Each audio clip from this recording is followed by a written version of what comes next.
ದಕ್ಷಿಣ ಕನ್ನಡ ಜಿಲ್ಲೆಯಲ್ಲಿ ಲಾಕ್ಡೌನ್ನಿಂದ ಆರ್ಥಿಕವಾಗಿ ತೊಂದರೆಗೀಡಾಗಿರುವ ಜನರಿಗೆ ಸಹಾಯ ನೀಡಲು ಸರ್ಕಾರ ಮುಂದಾಗಬೇಕು ಮತ್ತು ತೆರಿಗೆ ವಿನಾಯಿತಿ ನೀಡಬೇಕು ಎಂದು ಮಾಜಿ ಶಾಸಕ ಕಾಂಗ್ರೆಸ್ ಕೋವಿಡ್ ಟಾಸ್ಕ್ ಫೋರ್ಸ್ನ ಸಂಚಾಲಕ ಐವಾನ್ ಡಿಸೋಜಾ ಒತ್ತಾಯಿಸಿದ್ದಾರೆ. ಈ ಬಗ್ಗೆ ಮಂಗಳೂರಿನಲ್ಲಿ ಸುದ್ದಿಗೋಷ್ಠಿ ನಡೆಸಿ ಮಾತನಾಡಿದ ಅವರು, ಆಂಧ್ರಪ್ರದೇಶದ ಸರ್ಕಾರ ಜನರ ಮನೆ ಬಾಗಿಲಿಗೆ ಅಗತ್ಯ ಸಾಮಗ್ರಿ ತಲುಪಿಸುತ್ತಿದೆ. ಮನೆಯಲ್ಲಿರುವವರಿಗೆ 4,000 ರೂಪಾಯಿ ಪರಿಹಾರ ನೀಡುತ್ತಿದೆ. ಆದರೆ ನಮ್ಮ ರಾಜ್ಯದಲ್ಲಿ ಇಂತಹ ಯಾವುದೇ ಯೋಜನೆಗಳಿಲ್ಲ. ಆದ್ದರಿಂದ ಕನಿಷ್ಠ 3 ತಿಂಗಳ ಕಾಲ ವಿದ್ಯುತ್ ಬಿಲ್ ರಿಯಾಯಿತಿ ನೀಡಬೇಕು, ತೆರಿಗೆ ವಿನಾಯಿತಿಯನ್ನ ನೀಡಬೇಕು, ಪ್ರತಿ ಕುಟುಂಬಕ್ಕೆ 10,000 ರೂಪಾಯಿ ನೀಡಲು ಕ್ರಮ ಕೈಗೊಳ್ಳಬೇಕು ಎಂದು ಆಗ್ರಹಿಸಿದರು. ಇವತ್ತು 24ನೇ ದಿವಸ ಲಾಕ್ಡೌನ್. ವಿದ್ಯುತ್ ಬಿಲ್ ಅನ್ನು ಡಿಮಾಂಡ್ ಮಾಡಬಾರದು. ರಾಜ್ಯ ಸರ್ಕಾರ ಕೂಡಲೇ ಪ್ರಕಟಣೆಗೊಳಿಸಬೇಕು. ವಿದ್ಯುತ್ ಬಿಲ್ ಅನ್ನು ಮನ್ನಾ ಮಾಡ್ತೀವಿ.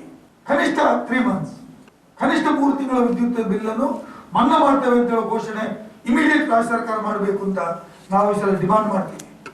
ನಾವು ಈಗಾಗಲೇ ಮನವಿ ಕೊಟ್ಟಿದ್ದೇವೆ. ಯಾವುದೇ ಕಾರಣಕ್ಕೂ ಮನೆಯ ವಿದ್ಯುತ್ ಶಕ್ತಿಯನ್ನು ಸರಬರಾಜನ್ನು ನಿಲ್ಲಿಸಬಾರದು, ವಿದ್ಯುತ್ ಬಿಲ್ ಅನ್ನು ಕೊಟ್ಟು ಡಿಮಾಂಡ್ ಮಾಡಬಾರದು. ಮತ್ತು ಕಳೆದ ಬಾರಿ ಮಾಡಿದಂತಹ ತಪ್ಪು, ಕಳೆದ ಬಾರಿ 3 ತಿಂಗಳ ವಿದ್ಯುತ್ ಬಿಲ್ ಅನ್ನು 6 ತಿಂಗಳು ಒಟ್ಟು ಸೇರಿಸಿಕೊಟ್ರು. ಅವ್ರು ಮೊದಲೇ ಲಾಸ್ ಅಲ್ಲಿ ಮತ್ತು ಲಾಸ್, ಮತ್ತೆ ಅದಕ್ಕೆ ಬಡ್ಡಿ. ಯಾವುದೇ ಕಾರಣಕ್ಕೂ ಮೆಸ್ಕಾಂ ಅವರು ಮಾಡಿದ್ರೆ ನಾವು ಅದರ ವಿರುದ್ಧ ಚಳವಳಿ ಮಾಡ್ತೇವೆ.